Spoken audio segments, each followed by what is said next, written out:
You're listening to the B&H Photography Podcast. I'm Jill Waterman, the show's creative producer.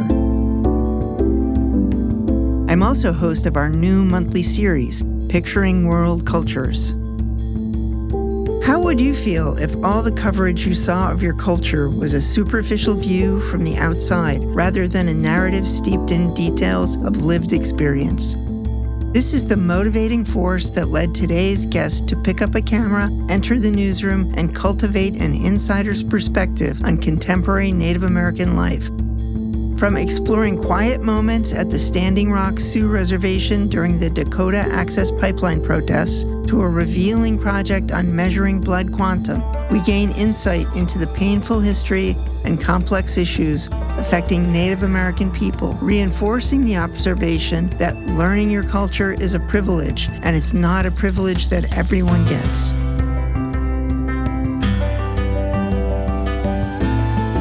My guide in this episode is Tailyr Irvine, a Salish and Kootenai photographer and journalist, born and raised on the Flathead Indian Reservation in western Montana. Her work focuses on providing in-depth representations on the lives and complex issues within the diverse communities that make up Native America. Tailyr is also a co-founder of Indigenous Photograph, a global database dedicated to support the media industry in hiring more Indigenous photographers to tell the stories of their communities and to reflect on how we tell these stories. She is a National Geographic explorer and frequently contributes to the New York Times and other national outlets. Tailyr Irvine, welcome to the show.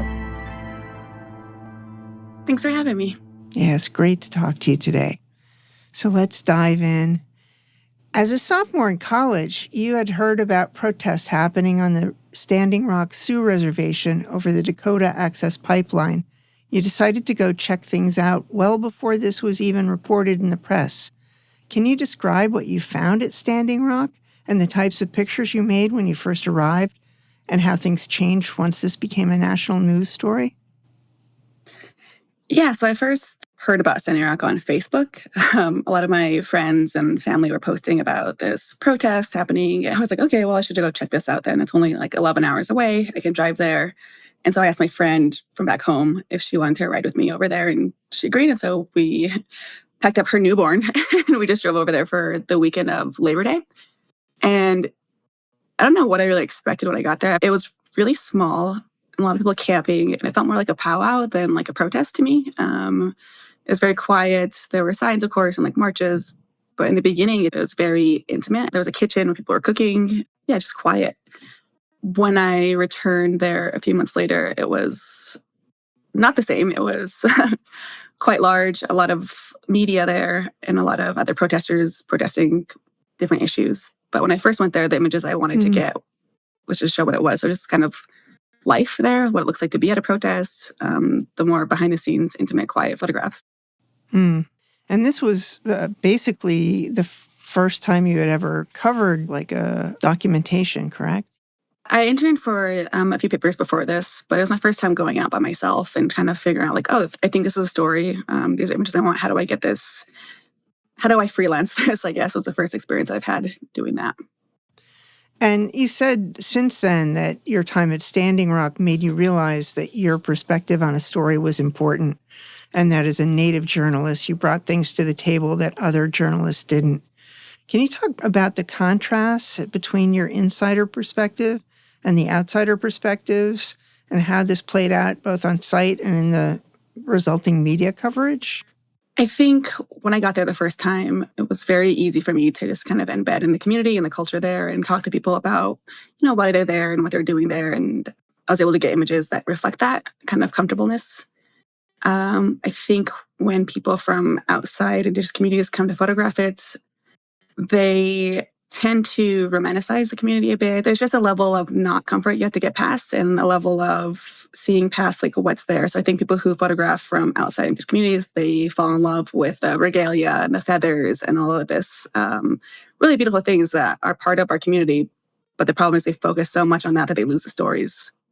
For me, it's important to have a balance of both insider and outsider perspective. But for a long time, we've only had outsider perspective showing what they think Native culture is versus what Natives think Native culture is or Native life is. So when you have only outsiders telling the stories of what they think is important, you have this big gap of coverage left out of like what life looks like for Natives. And I think that's where I slid in and filled that gap. Yeah. So on that first visit, did you meet people that you were able to follow up with in subsequent visits and increase the degree to which you became embedded in the community? When I first went there, I met a lot of people, they're excited to be there and have the photo taken. And it was a really nice experience for me. And I think for them too. They're months apart, the visits. So this was September and I'm back in October, November. And people were kind of cycling in and out. So it's difficult to find the same people there again. But I think when I first thought about the assignment and every time I left, I kept missing the big media spots, the water cannons and the violence and the protests. And when I was away, I was like, oh my God, it's so violent there now. When I first went there, it was so quiet and beautiful, this kind of really small gathering of Native cultures. And now all I hear about like the dogs biting people and the water cannons and all these like really intense things. And so when I went back again, I really expected that to be what the camp was. But I got there and it was still quiet and still like this really beautiful thing. And again, it's just what the media portrays. Water cannons and dog bites are a really big part of the story, but it's not the only part of the story. And so I really focused on what life looked like outside of that, what it looked like to live at a camp, what the children are doing there, like where the schools are, how they getting fed, like all these things that I think matter to the big story that I think was largely left out of the mainstream media. And how big of an area was this? All those acts of aggression and violence, were they just in one area and then there was this whole other area that was quiet that people weren't paying attention to because they were just going for the drama? Yeah, there's what they called the front lines. And so you had the camp kind of nestled in this little valley between these hills. And then there was the main highway that led to the front lines where the highway was closed off. And that's kind of where the police clashed a lot with the protesters. So the protesters would walk to that front part and protest, and then they'd be met with the police there. And when I got there the second time, actually, there were a lot of what they would call like professional protesters who just go to protest. There was this one moment particularly that bothered me. I went to go up to the front lines to photograph, and people from the tribe came out and they're like, hey, we've made an agreement with the police that like we're going to step back for now. So most of us turned back around like, okay, fine. And then there's a woman who was clearly not from the area. And she just kind of came to the person who was representing the tribe and was like, well, I didn't come here to sit on my butt, and just ignored him and walked straight ahead. And I think that for me was marking like a change of what this was to like what it was quickly becoming is kind of a place for anyone to air their grievances with anything and losing the plot of, this is for the tribe, this is for the people, and bringing their own agendas to the place. Yeah. And not be respectful of the orders of civil engagement, I guess. Yeah, just the wishes of the tribe. They met with their tribal leaders and like elders, and they were deciding how to handle this. And I think a lot of people respected that. But then there are people who didn't, like that woman, and it changes kind of the environment and the pace of the protests. Right, right. So you said that your motivation to become a photographer and journalist came out of this frustration with stereotypical views of Native Americans that's found in most media coverage. Images like natives on horseback or wearing traditional regalia. And one of your goals as a photographer is to try and get a conversation going about what makes someone Native, what being Native looks like, and what being Native means. Can you elaborate further about situations or images that depict Native culture in an authentic manner rather than as stereotypes?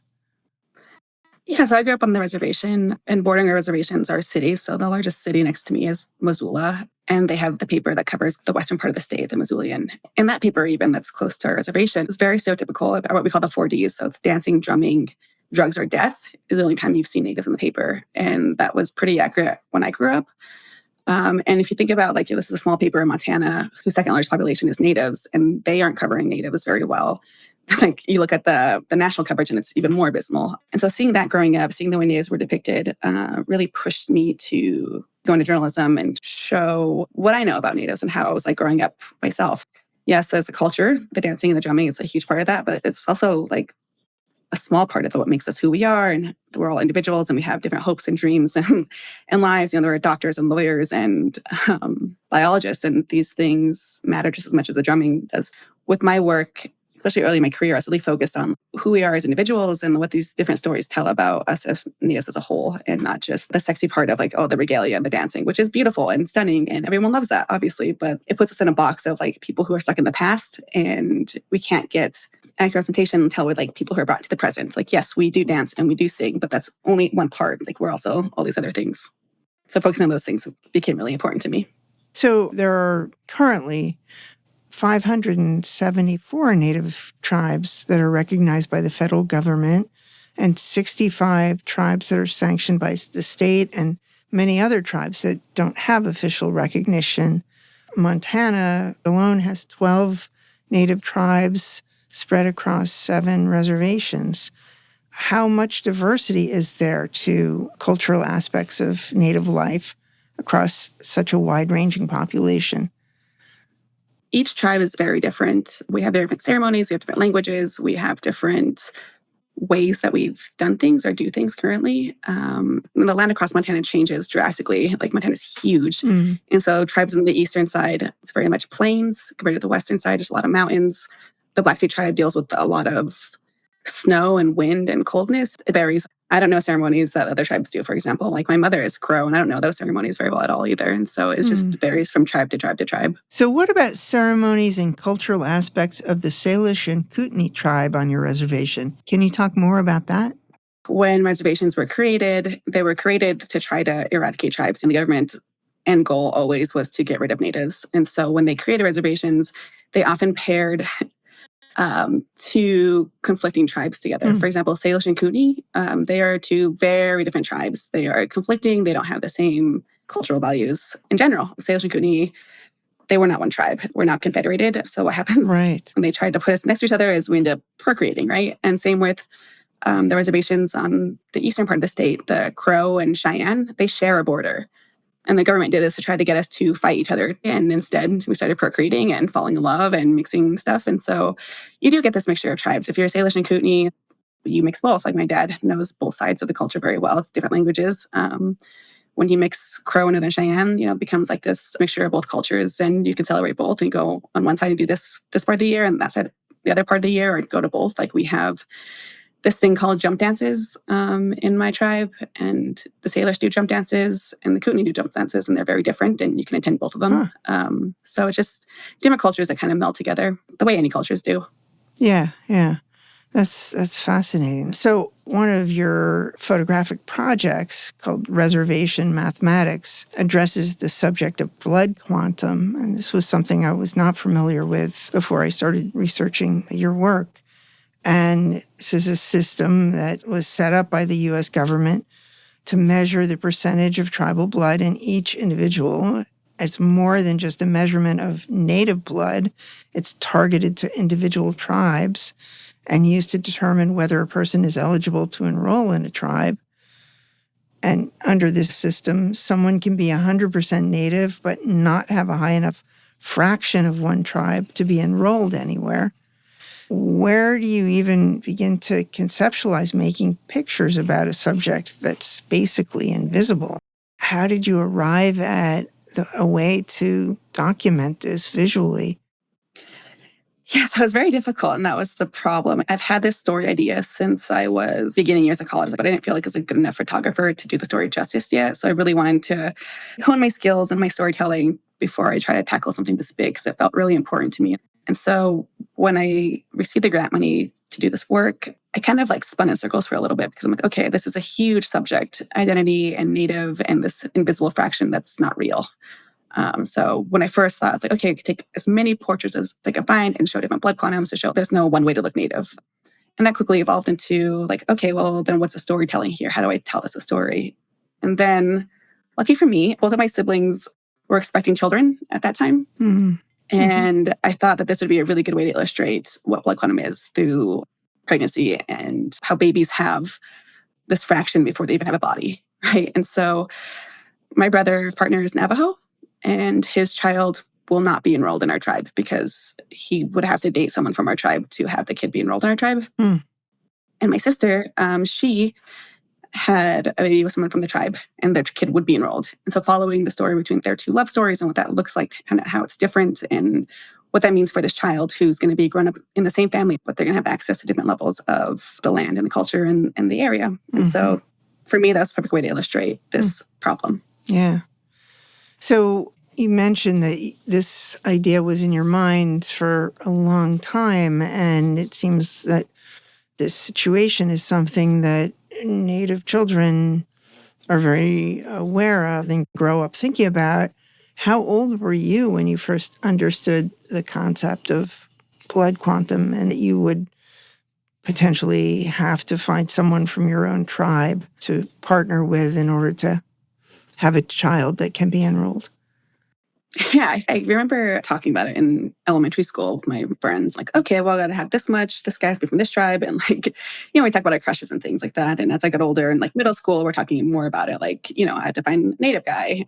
And then in high school, it became like a little bit more like I remember doing like this pact with someone, like saying, okay, if we don't have kids by the time we're 30, then we will do it together, have a turkey baster and have a child who's enrolled. And it's hilarious because I'm 31 and there's no way. But, thinking about these things and having these plans in place, if we couldn't find someone from our tribe, then we'll just do it. Those things aren't normal. And it's not something that I realized until I left for college and realized, oh, you guys can date whoever you want. That's crazy. And also leaving the reservation, there aren't a lot of eligible Salish. When I leave the state, when I live in other states, there aren't any Salish there.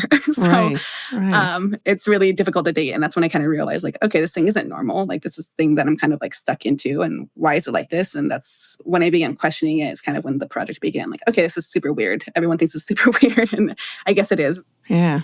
So when did the system for measuring blood quantum start?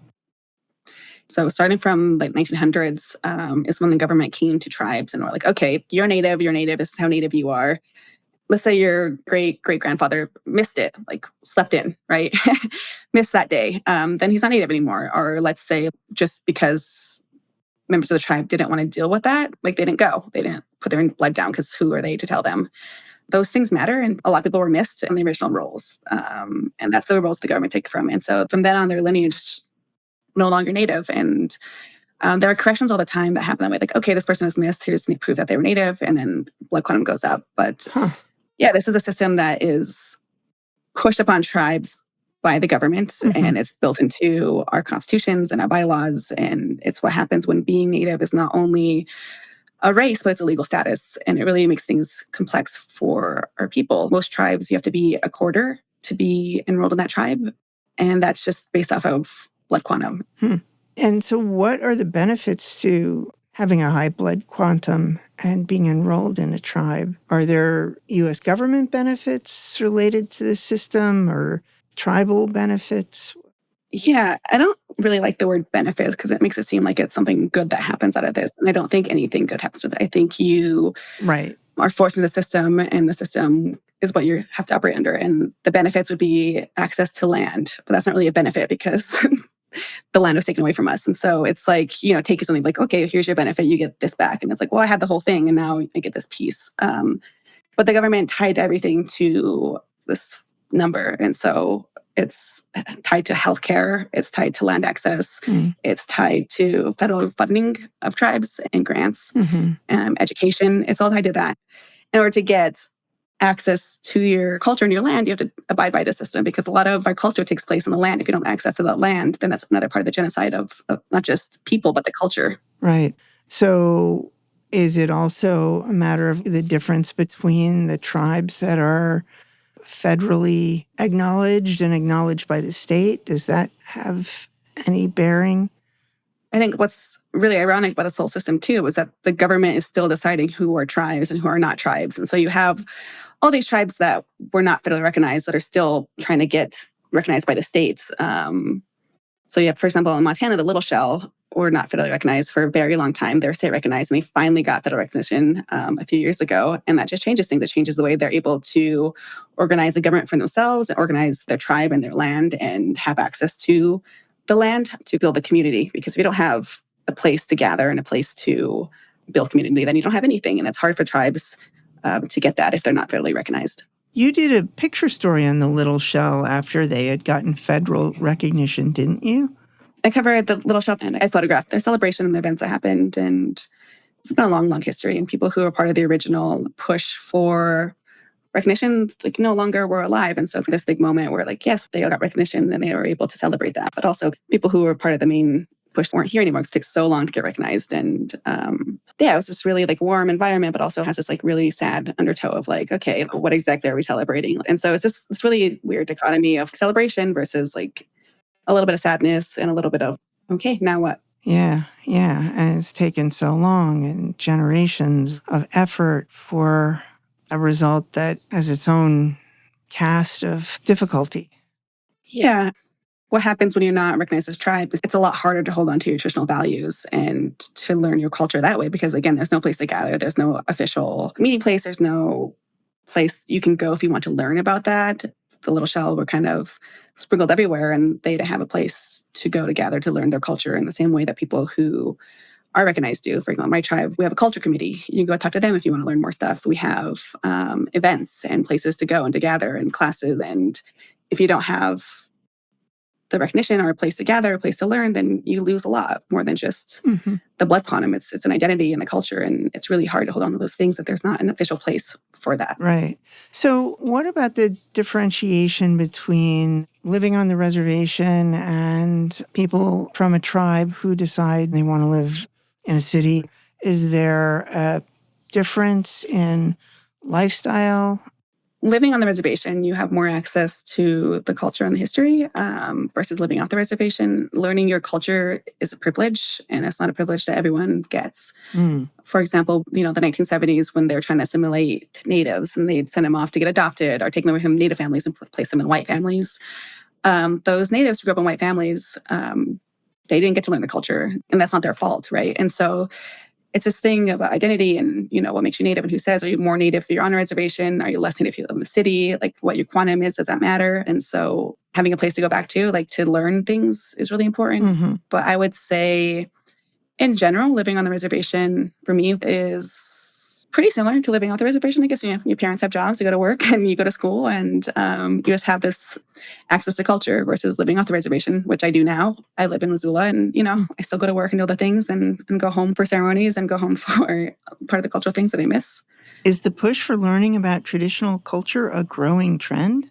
Yeah. And you have a lot of people who grew up in cities, that grew up with non-native parents, and there's a big push for them to return, like learn the culture. And there's a lot of research happening with that. And I think it's really important now that a lot of our tribes are welcoming them home and saying like, okay, way to come back. We've missed you. Like it's really important to welcome people who didn't have access to that culture and hopefully help them integrate back into what they've missed. It's not like this happened like a long, long time ago. Like we weren't able to celebrate powwows in the cultures like up into the 70s. That was against the law. And so having this return to culture and ceremony, have it not be illegal is really important to us. That's why most powwows are around the 4th of July, for example. We weren't able to celebrate powwows to celebrate our culture and history, so we had to make it around American holidays. Wow. That's the way we held on to our traditions and our culture. And so having this push to revitalize culture has been huge in the last, 20, 30 years. And you can see that, for example, the languages. My grandfather spoke Salish, but they don't teach it because it was a way to hurt the children. In order to not have the children get in trouble in the way that they got in trouble for speaking their language, they wouldn't teach it to the next generation. And then you lose language in 2 generations, right? And so now there's a big push for language revitalization. My nieces and nephews are in a Salish immersion school. And so they're learning Salish. And it's really cool to see there's a big push for us to take our culture back and to be loud and proud and help anyone who wants to learn. And I think that's really important. And it's been a really incredible thing to witness. Yeah, that's amazing. I had no idea that powwows were illegal before the 1970s. And not just powwows, like any culture. And the same thing with boarding schools. When they force children to go to boarding schools, and if the native parents didn't want to send their kids to boarding schools, then the native parents got their children taken away. And so like the boarding school era where kill the Indian to save the man came from, they really focused on cutting ties to the culture, which they knew was a big part of community. And doing that has had impact today, like severely. And we're working really hard to get that back. Yeah. What kind of education is there within the Native community about the boarding school era?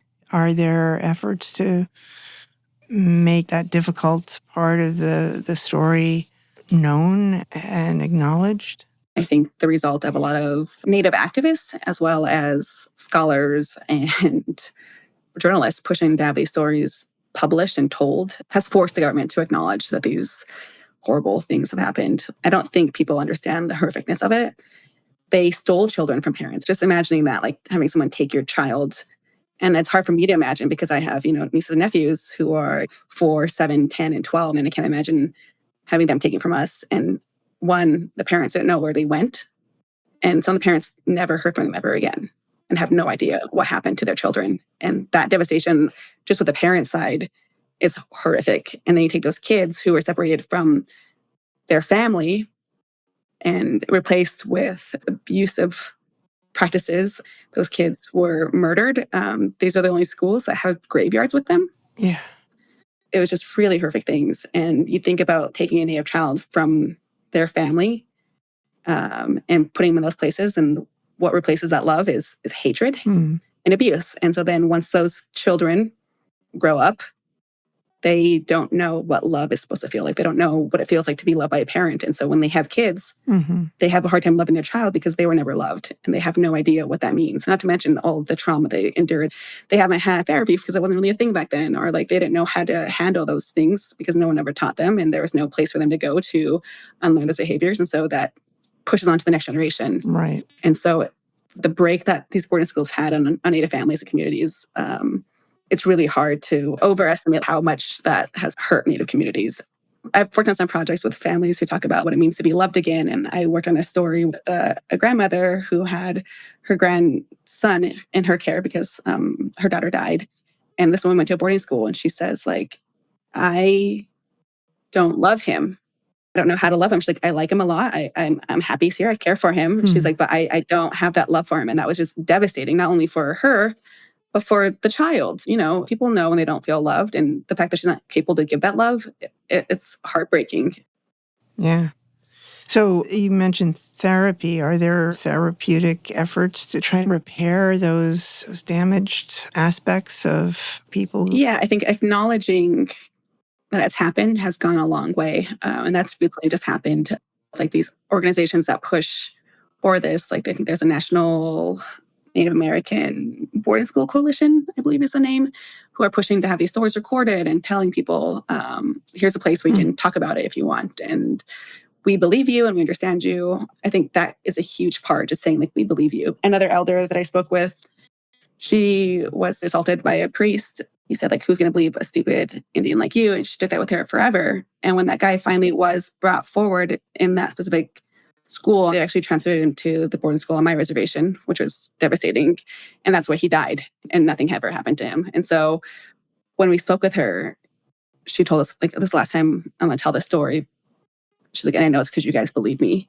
And it's huge. And like, I think that's really healing for her, is to have this story told and have people believe her, and having a lot of articles published about it and having a lot of journalists question this and put it in the media it's been huge. And it's been a big push in the last decade to have this come to light. It's just incredible to me that it's like the combination between abuses of power related to being Native and then also the religious aspect on top of that, similar to what's happened in Catholic churches and other communities. There's such a widespread problem.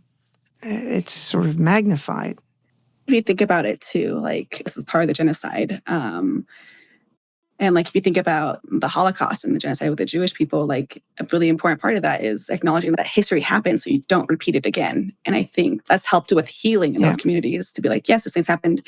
Everyone's learned from it. And now we're not going to do it again. And like, with Native communities, that acknowledgement has never happened. And it's been hard to heal from something that it's like, nope, that's in your head. It didn't happen. And so it's hard to push forward and move past it without that acknowledgement. And I think now we're seeing that happen, and communities are able to heal and be like, yes, this happened to you. We're sorry. And let's move forward.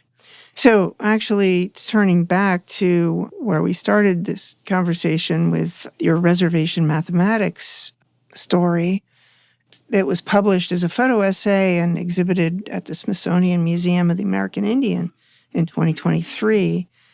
What kind of response was there? Did that aspect of the story reverberate with people? Was there much feedback or? The most feedback I've received is surprised and shocked. And, they're like, I can't believe this thing is in place. And I think a lot of people are like, how do we fix this?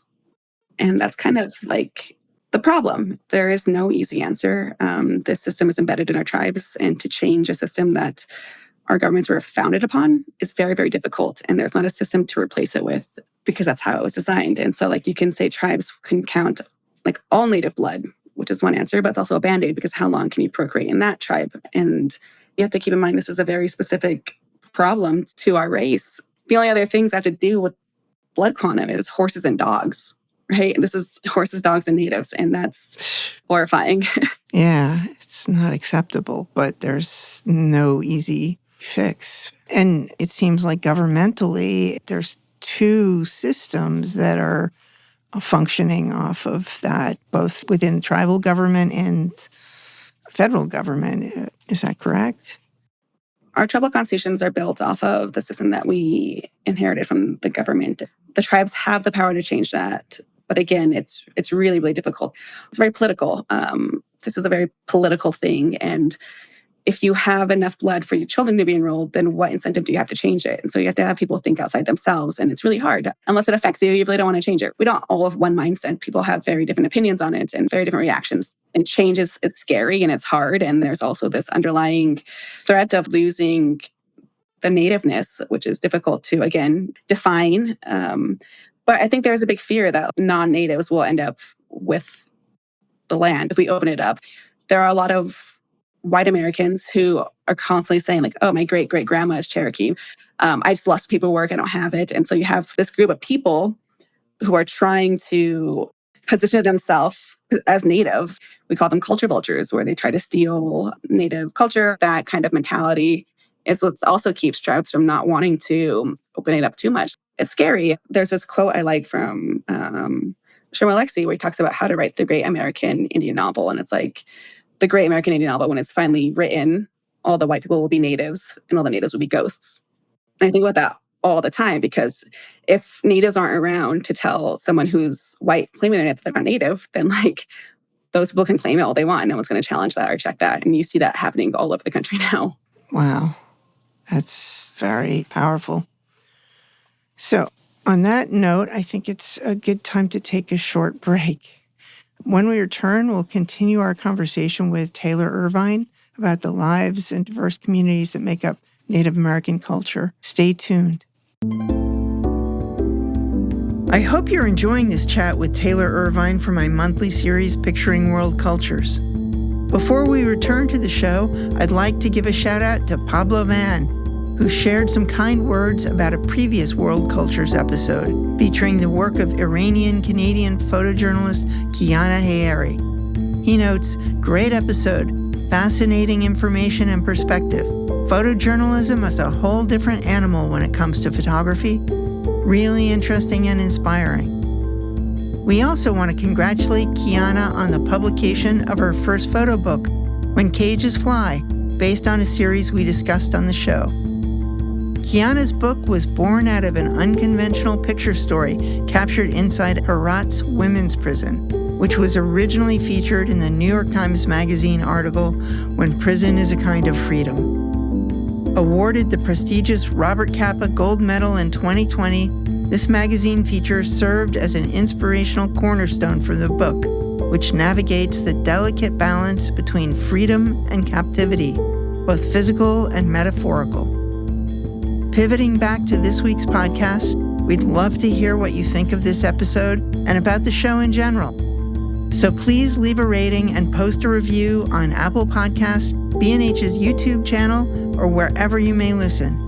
And stay tuned for my next installment of Picturing World Cultures coming up in September.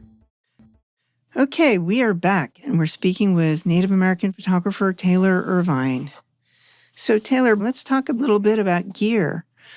What's in your go-to kit for cameras and lenses?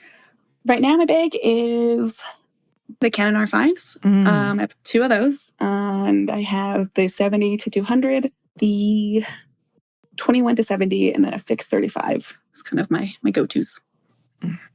Do you ever work with lighting gear, fill flash, reflectors, or other lighting tools, or do you prefer natural light? I prefer natural light. I have two strobes. I don't use them very often. I think the nature of what I do is mostly documentary. And so it'd be difficult to set up that system when I'm out in the field. And for portraits, I usually just use natural light too. Mm-hmm. Are the strobes Canon? Yes, they're Canon 430EX3. So since you've also worked as a journalist, how do you structure your documentation between making pictures and taking notes, gathering supporting information, conducting interviews? Do the pictures generally come first? No, the pictures usually come last. I think because of the history between media and Native American communities has not been great. There's been a lot of like parachute journalism. They come in, take the photos, and like leave and never see the community again. Because of that history, I work really hard to make sure that people are comfortable and they know who I am and what I'm doing and what the plan is. Most people think like, okay, yeah, you're a photographer, you come and take a photo and leave. But that's not the case. I have to be like very clear with them, like, hi, I'll be there a lot. If you get like tired of me around, let me know. I could take a break. But like I call them like I'm gonna be like real creepy in the corner. Like I'm gonna be there for everything. Like don't mind me, but it's gonna be like your own personal like paparazzi. Like I'm gonna stalk you for a little bit and then take some images. Mm-hmm. And so just make sure they know like I'm gonna be there so they know what to expect. And that's really, really helpful. Is a lot of the time just spent in quiet observation rather than actively speaking with people? What I normally do is I'll talk with them beforehand, let them know like what I'm doing, where I'll be, like I'll be there all the time. And then I usually go meet them. It depends on the story. If I have time, like I'll just hang out with them for a little bit without my camera, get them comfortable with my presence and let them know like, okay, I'm just here. And then I eventually start photographing. And I think once people know who I am and what I'm doing, they feel a lot more comfortable being photographed and they're a little bit more relaxed versus if I just show up one day and like, hi, and like I'm there, like I'm photographing right away.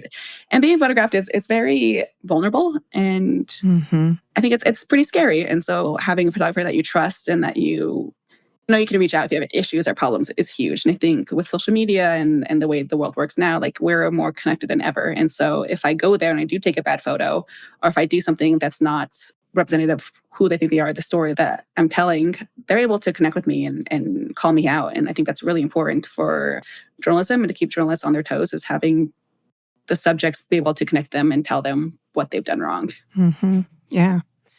So do you also capture audio or video during photo shoots?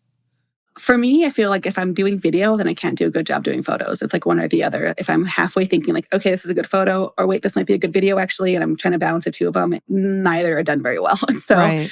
I am strictly a photo girly, and the video is it's not my cup of tea. Mm-hmm. And same with audio. I'll record my interviews, and that helps with my notes. So I can make sure I'm getting everything accurate. But those aren't for the light of day. Those are for my computer notes. Right, for background research and information. Mm-hmm. Yeah. What do you use to capture audio when you're interviewing someone? I just use my iPhone. It's a Swiss Army knife of media these days. Yeah, for better or worse. Mm-hmm. Yeah. So we're speaking in midsummer, which, as you had mentioned earlier, is a popular time of year for tribal powwows. And when you first started out, you pushed against photographing these types of events because of associated stereotypes.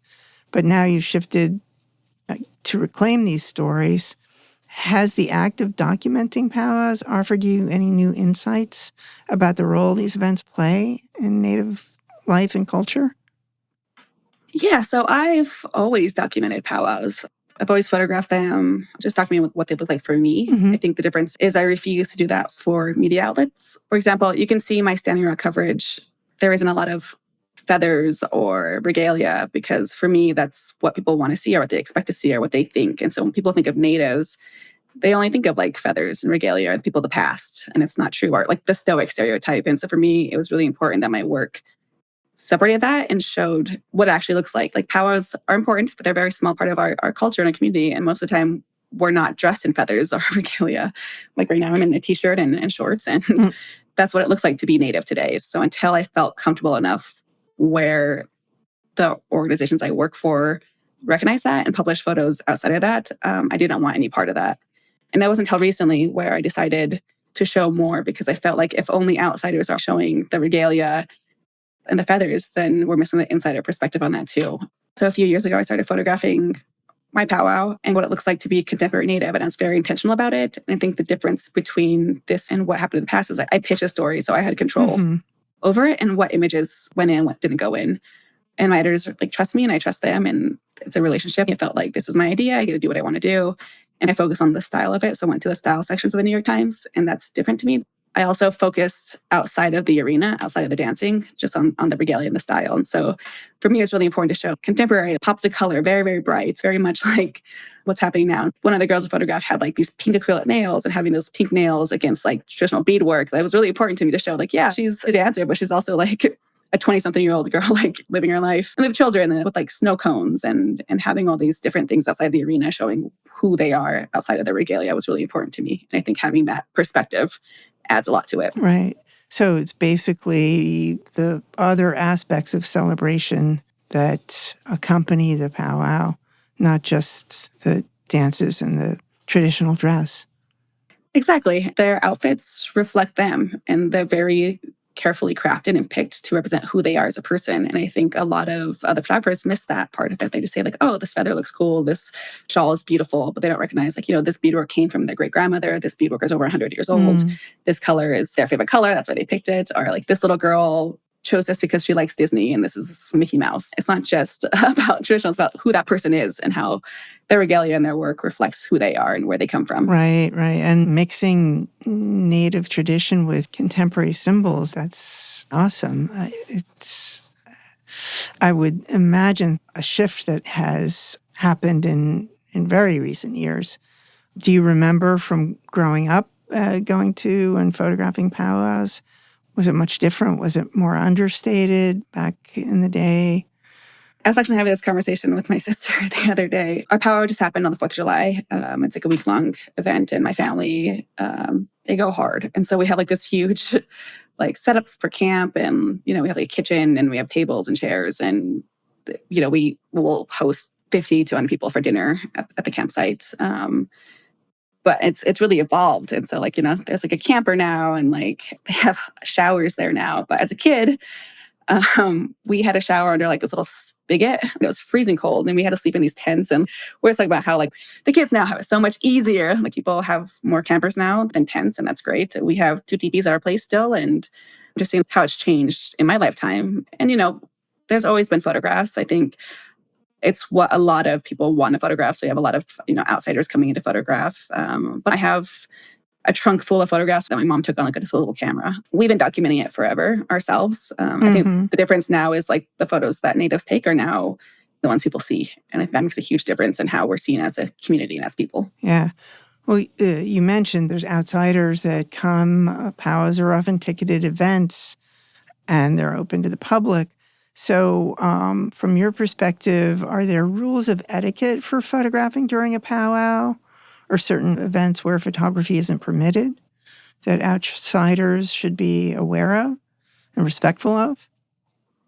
We joke about this often. The way specifically white people photograph Natives at powwows is similar to the way they'd photograph animals at a zoo. And it's really awkward and weird. They don't treat them like humans. They're oh my God, so pretty, and taking photos. And it's super weird. And it's not a lot of consent involved. I think that's the biggest thing. If you're going to photograph someone or people, you need their consent across the board anywhere. It just should be a rule. We ask at powwows that you get consent before you photograph. And can that consent be nonverbal, like a nod from afar, that kind of consent where someone would raise their camera and gesticulate? Yeah, it could be like that. It could also just be going up hey, I got your photo. Is that okay? I understand that's how people are dancing, but if you're photographing it, you should know who you're photographing. And the person you're photographing should know where these photos are going. And that's a huge thing too. Are you one of those people who are trying to sell them as art? That's super weird, and there's not consent involved. And if you're making money, if you're capitalizing off of Native people as a non-Native photographer, you really need to think about the ethics involved, because it's not okay. And it's been done so many times, and it just contributes to a whole heap of problems. People go up to my nephew when he's in regalia, they're can we photograph your nephew? And I say, no. And then they listen and they walk away, because I don't know where those photos are going, and I don't trust this person to have pictures of my minor nephew. Imagine if someone up to your child, can I photograph your kid? For what? Where? why? Yeah, there's definitely a need for clarity in those regards. Yeah, I agree. So are there other aspects of powwows besides the traditional things that people associate with them, the dancing, that you find really photogenic and interesting? I think for me, the most interesting part of powwows is how it's used as a place of gathering. Mm. Not everyone dances in the family, not everyone is wearing regalia, but like everyone comes together to gather. And for me, that's the most special part. We all have our campsites, and mine is pretty large. And my family comes in, and we have huge dinners. And for me, that's what the powwow is. It's a place to gather and celebrate each other and our family and our culture, and seeing new babies and giving people a hug you haven't seen in a really long time, and just catching up. That's what a powwow is to me. And the dancing is secondary to that. But also, we spend a lot of time getting our kids ready, your nieces and nephews, to go dance and putting regalia on them. That takes time. And it's so chaotic because, you have a 7 p.m. grand entry, and you're trying to get all the kids ready, and you're trying to get yourself ready, and everyone's trying to rush to get everyone ready. And it's family, and it's just that chaotic environment where we're all together, we're doing this thing, and we're hanging out and catching up, and it's perfect. Mm-hmm. And so for me, documenting the behind the scenes with kids is so fun. I think kids are so funny, and the best way to see into a community is how they treat their children. And for me, I started photographing behind the scene power stuff once I got my first camera. And I love it because I have photos of my cousins getting their hair braided. And there's 3 people working on the hair, and they're just sitting there ugh, my hair. It's so funny because it's not always this romanticized version of oh, it's so noble and stoic. It's just kids being kids, getting the hair braided, trying to play with other kids. And no, hurry over here, you got your belt done. And things falling off, or kids not having it. And I love that part of any culture, honestly. I think kids are my favorite because they're so expressive, and they don't have any idea of oh, I have to be the certain way. They just are the way they are, and that's beautiful. Yeah, and they'll tell you just what they think. Exactly. And I think it's really cool too. This is a lot of work. There's so many layers of the regalia that goes on. For my niece, for example, she has to put on, her jingle dress and her belt and her otters braided into her hair, and then her librets in the hair, and then putting on the moccasins. And it's all these layers of heavy clothing, and it's 100 degrees. Wow. And they just do it. And it's cool to see how they feel and what they do. And yeah, she just wants to dance. That's all she wants to do is just dance. It's fun. Yeah, cool.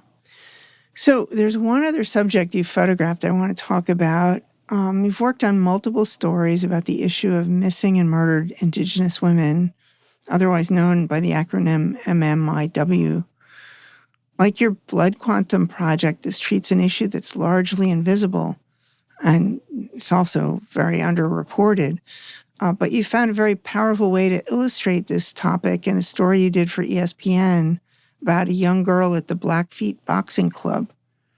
Was it ESPN who introduced you to the club when assigning the story, or did you find that contact, and was that your idea? No, that was ESPN. I worked with a really fantastic editor who reached out to me when I was living in Florida. And she said, we have this idea. We really want to hire a native photographer familiar with the community. Are you available? And what was really so great about her and this project in general is, one, they thought it was important to have someone native working on it. Another thing is how they went out of their way to make sure that happened. So this was my first freelancing project. And I was living in Florida, and I was not making money. And they wanted me to fly to Montana and rent a car and rent a hotel. And I had to tell her, oh, thank you for reaching out. I'd love to work on the story, but I don't have the funding to book a flight, a hotel, and a car. So I guess you have to find somebody else. And I was devastated and heartbroken about it. But my editor, she's no problem. And having that conversation and feeling comfortable enough to tell her that and having her work to solve it, which is really important. When you want to include people who aren't in mainstream media, you have to understand there are barriers there that exclude native photographers from working on events. Yeah, she could have hired someone who's more well off or had credit cards. I didn't have a credit card at that point in my life. And so for me, that said a lot about the work that they're trying to do, and it made me trust her as an editor. And so I flew out there, and they set up interviews, and they let me do my own thing because they had a video crew working on it. And it's okay, we want this piece to accompany that piece, but not be the exact same. And so I had freedom to work on what I needed to work on while they worked on their stuff. And it turned out really beautiful. And I love that work and the trust that I got in that community with the boxing club, but also with the women who have missing sister. Mm-hmm. And it's such a tough subject. So you've also published a very tightly woven photo essay about this topic, which is on the Indigenous Futures Storytelling Project website.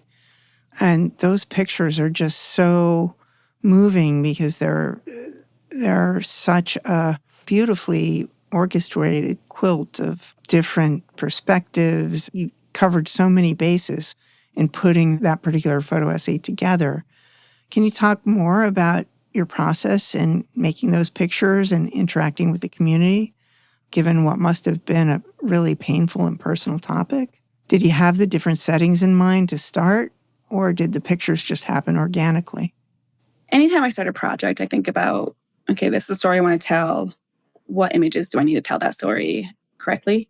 And I think for a subject like MMIW, which is huge, Native women go missing and are murdered. Our rate's higher than any other race in this country. And you have to think about, like, well, why does that happen? And who does it affect? And so before starting this project, you think about, like, okay, you need some pictures of the protests and you need pictures of the family and how that affects them. One of the women in the photos, Kim, her sister went missing and they can't search in the winter because the snow and the weather prohibits them from doing that. But every spring they're out there checking. And so I went on a search with them and was able to document firsthand what it looks like when you're still searching for someone. And in that search, it's across acres and acres and acres.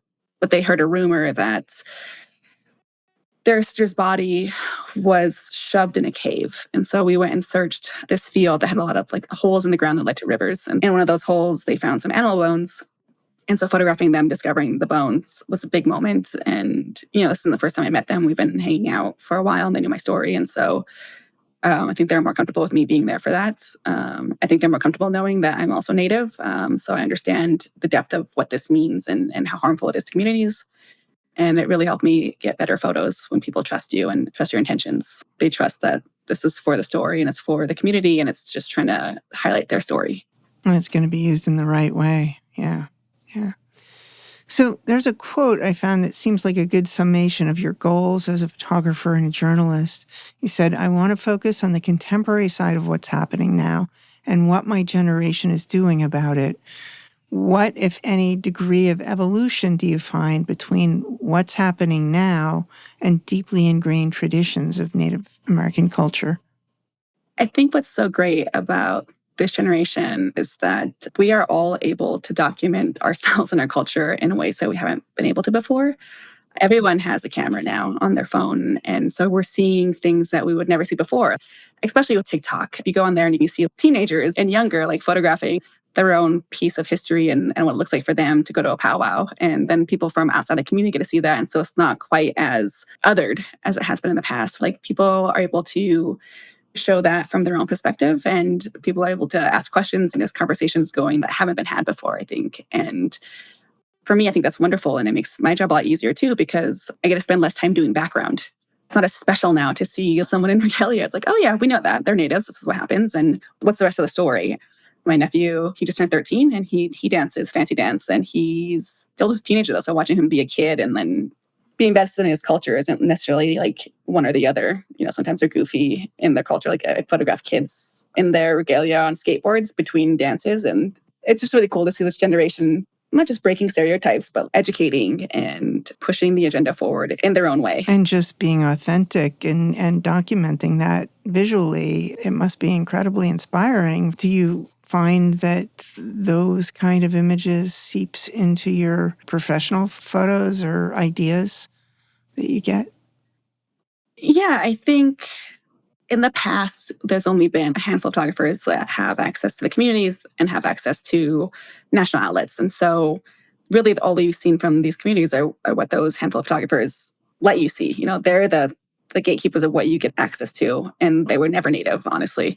And so now you have Natives telling their own stories and what that looks like. And for me, having these kids show life as what it is, it's inspiring. I work a lot with photo camps with Nat Geo, and we go to different communities, a lot of them Indigenous, and we show them how to use cameras and tell them the most important camera is the one that you have on you. And that's what it is with storytelling. If the story is good, the photos will reflect that. And I think empowering kids to tell their own stories and photograph them in a way that they feel comfortable with gives power back to them and also just adds to the storytelling in the world. And it's great and it's beautiful. Yeah, yeah. So your website mentions that you do consulting work to create media trainings for reporting in Indigenous communities and to build partnerships with communities and their related photographers, artists, and writers. Is the National Geographic project that you just mentioned part of that? Can you talk a little bit more about the work you do in general in that regard?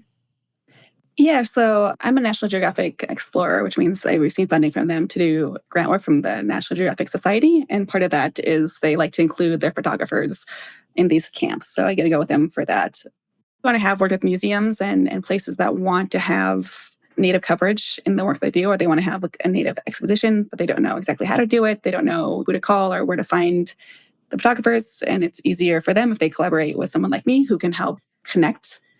For example, I worked with Photoville last year, and they wanted to have Native artists represented in the work. I found the artists and got the stories and put it all together, and it worked really well. Finding businesses and organizations that want to do it right and want to have the Native voice, but don't necessarily know where to start or how to go about doing that. They're able to reach out and ask questions, and it works out really well for both of us. So, when researching for our chat, I came upon a guide to Native representation for entertainment industry professionals that was produced by the nonprofit Illuminative in June 2022. Do you use this guide or similar resources when you're working with organizations? I did a panel with Illuminative last year at National Geographic. And so that's something we're able to pair together and talk about what it looks like and how to be better. We work with them through Indigenous Photograph a lot, talking about the do's and don'ts. And that guide is amazing. And I reference it all the time, as well as the Native American Journalists Association bingo card. It's like a bingo card full of stereotypes. And so you can hand that to reporters, which I do often, and say, like, okay, if you get a bingo on this card, you got to redo your story. And there's different words in that card, sacred or like feathers, horseback. Like, okay, if you check all these off, you need to rewrite your story basically, because it's not a good story. What a great approach is to turn this learning experience into a game. Yeah, the worst game, the game you never want to win. It just shows if you have all these words on a card and the reporter can see, oh, wow, okay, yep, falling into that. And it's hard because there is a lack of education around Native issues. And like, I went to school on a reservation. I didn't learn the history of my tribe there, which is insane to me. And so I don't think anyone wants to be ignorant. I don't think organizations have a goal of being like offensive and stereotypical. I know any reporter doesn't want to be ignorant. And so giving them a place like to come and ask questions and showing them like resources and guides, and most importantly, getting paid for doing that work, because it is a lot of labor for any like Indigenous person to do this consulting. And so being a spot where you can get paid to do that kind of is the goal, instead of another business extracting knowledge from Native creators and not paying. And so finding an outlet for that work, finding like a need for that and making that work for both of us has been incredible. Yeah. So as you mentioned, and we mentioned earlier, you're a co-founder of Indigenous Photograph, which is a global database dedicated to support the media industry in hiring more Indigenous photographers to tell the stories of their communities and to reflect on how these stories are told. Do you have a sense of how much this database is being used within mainstream media? Yeah, this database has actually been huge, and I think it's used quite often. I get a ton of emails talking about it. Like, oh, we found this, we're looking for this. And it's been a really, really big part of connecting editors with Native photographers. What editors would say before would be like, oh, I would love to hire someone Native. I just don't know where they are. I can't find them. And so like, this is kind of an answer to that. Like, well, here is a whole list of them, like divided by country, divided by state. Like you can find them now. Having a resource like this is incredible.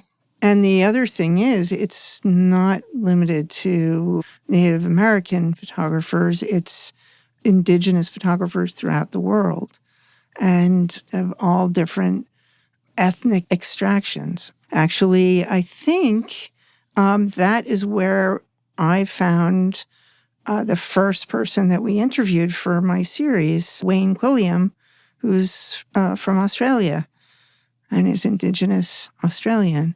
And it was just an incredible find to learn about him and then speak with him. And he was so eloquent in the conversation we had. And he's sort of a representative for Indigenous people well beyond his own Australian continent. Yeah, his work is beautiful and he's wonderful. And exactly. So it's not just for editors, it's for anyone looking for like Indigenous creatives to photograph or like talk about. And I think now when you Google Indigenous photographers, this comes up. And so it's really helpful just to have a handful of people who have different experiences, different ways to see the world, and to have those options as photography is really important. When I first started out in this career, it was really isolating because I felt a lot of pressure because a lot of newsrooms, I'm the only Native photographer. And a lot of times I'm the only Native someone's ever met. And so it was a lot of pressure and I felt very isolating and lonely. And so when we created this database, it wasn't just for editors, it's for the photographers too, to gather and have a place to talk about issues and to hold, community gatherings once a month where we could talk about things that bother us.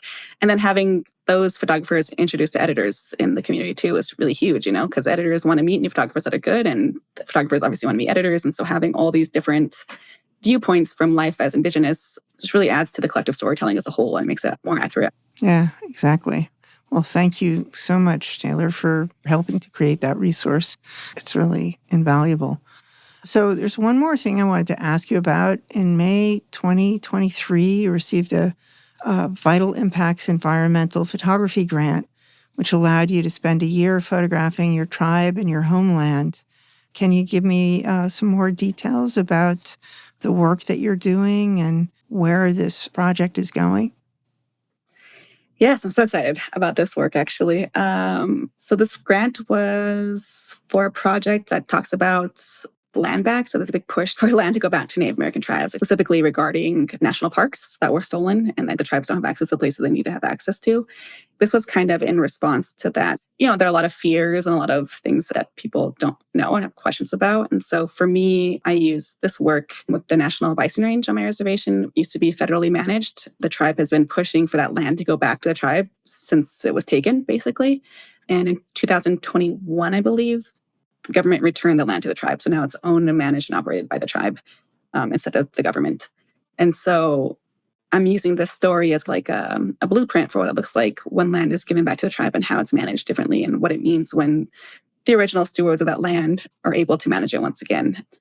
And so for me, that means I spent the last year with the folks at the Bison Range trying to, photograph what it looks like, how it's different, and what it means for the public and the tribe and access to all the land again. And that includes the buffalo, obviously really important, but not just the buffalo. It's also about, the less fun stuff like weed management, from the very smallest of plants to the birds to the buffalo, and seeing how it looks different when the tribes are able to manage that land again and why it's important for them to do that as well. Mm-hmm. So looking at the land and the variety of species of both plants and animals and everything that are on the land, is it being managed or groomed in a different way? Are there aspects to the natural flora and fauna that are being controlled differently now that the tribe is the steward?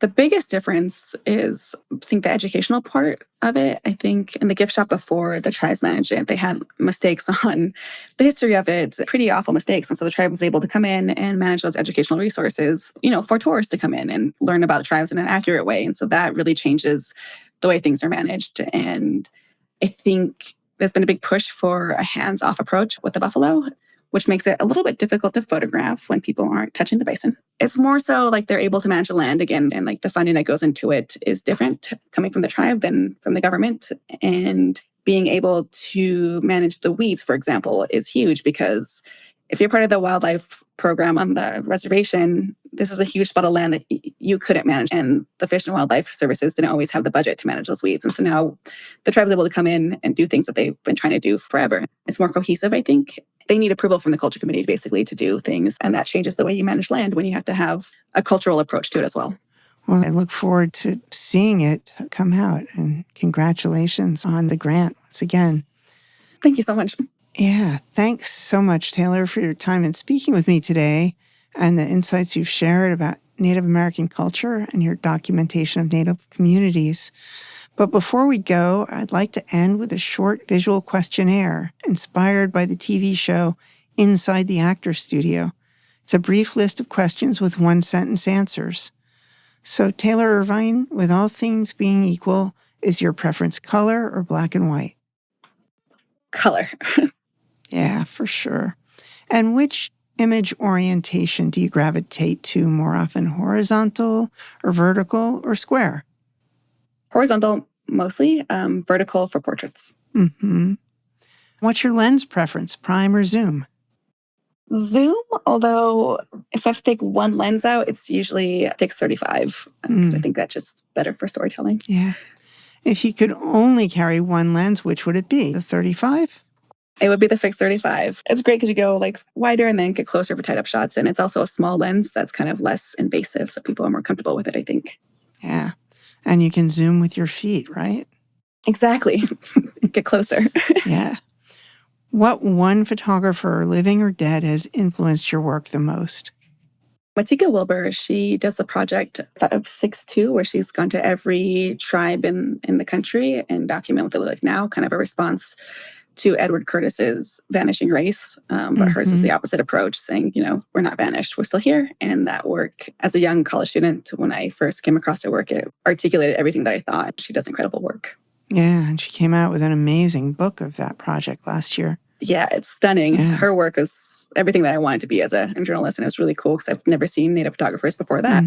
And she was the first one that I came across, and it was just so inspiring, and I was so excited. Yeah, great. So outside of photography, what profession or craft would you most like to explore? Psychology. I originally wanted to go into psychology in college, but my older sister went into psychology and I did not want to copy her. So I moved into a different field. But I think journalism and storytelling and psychology goes hand in hand. We're both studying human interactions and why people are the way that they are. Yeah, they have a lot in common. Psychology brings a lot to photography. And it sounds like you made a very strategic move in letting your sister do all the studying and maybe gaining some insights from her.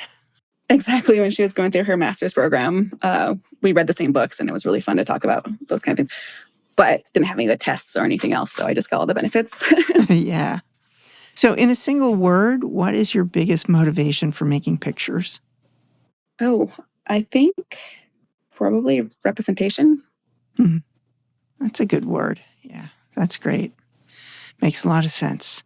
Yeah. So are there other upcoming projects or plans that you can tell us about aside from the grant project that we just talked about?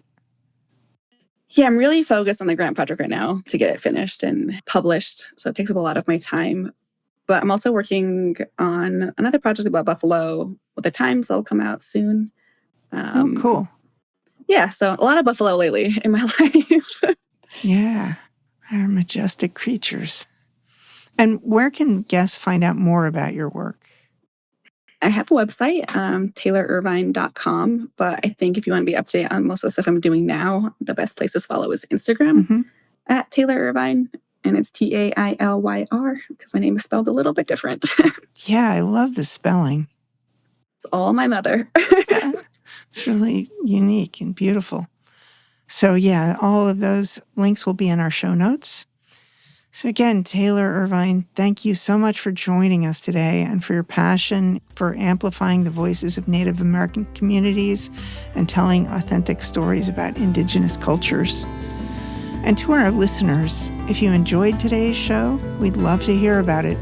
Pull up this episode on Apple Podcasts, Spotify, B&H Photos YouTube channel, or wherever you get your podcasts and leave us a comment. While you're there, make sure that subscribe button is clicked for automatic updates about every episode release. You can also find us and drop us a line on the Explora blog, where we post photos from our guests along with the show notes. And if you're a fan of social media, please join us on Facebook at the B&H Photography Podcast Group, where you can share your favorite photos and comment about the show.